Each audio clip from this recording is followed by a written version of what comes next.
hit the subscribe button, the red button, underneath this video over to the right, and that'll sign you up on my YouTube channel. And then you can hit the small bell icon, so a little bell will go off and tell you each time I've started to broadcast a new one. I hope you enjoy it. This is our new feature, the 2020 Election Alert, where several times a week, maybe every day if there's enough news, I'll be commenting on the election, specifically with insights and information you're not going to get anyplace. There are two buckets in the Democratic primary, the Biden-Sanders bucket and the everybody else bucket. And there's very little commutation between buckets. There's some movement from Biden to Sanders and back. There, as I said in yesterday's video, a decided movement to Elizabeth Warren and away from the other third place candidates.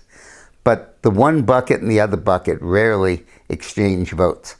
The Morning Consult poll, which is sponsored by Politico, and a fairly decent poll, not of likely voters, but at this stage, that's fine. It's of registered voters.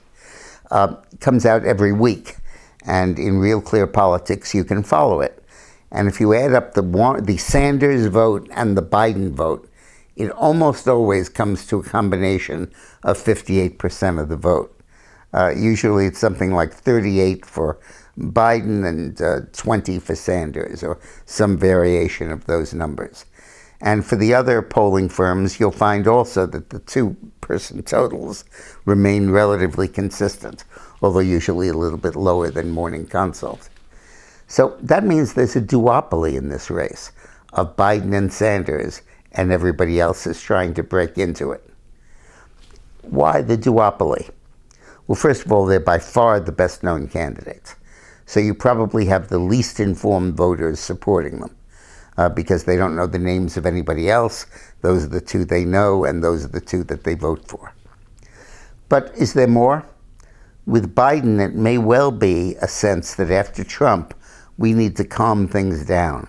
We don't want disruption and fighting and bombast and bold proposals and partisan rancor going on in Washington. We want a calming, soothing presence, which Biden has portrayed himself as being.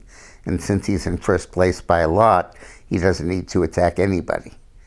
And Sanders, who has been there before, run before, largely eschewed personal attacks on Hillary in his race last time, much to the discomfort of his own supporters, has increasingly done the same thing. He's been a very quiet, constant force for his points of view. And he has a pedigree as a socialist. The things he's advocating now are not things he just decided on at yesterday's message meeting. He's been in that position for his whole career. So his leftism is more reliable to progressive voters. Now, neither of these is a lock on the vote. Sooner or later, a third-place candidate, at the moment most likely Warren, see my video of yesterday, would break into the top two. But at the moment, it's a duopoly. And the important thing to watch in these polls is not Biden against Sanders. It's Biden plus Sanders, as opposed to the rest of the field. If you're following the 2020 election as closely as I am, you might be interested in a new video we're going to put out almost every day, several times a week at least, depending on what's going on, called the 2020 Election Alert. And these videos, which will be like the lunch alerts, will be exclusively devoted to analyzing developments in the 2020 election, in both parties, among the electorate, and then in the general election itself. So you'll get it in the emails.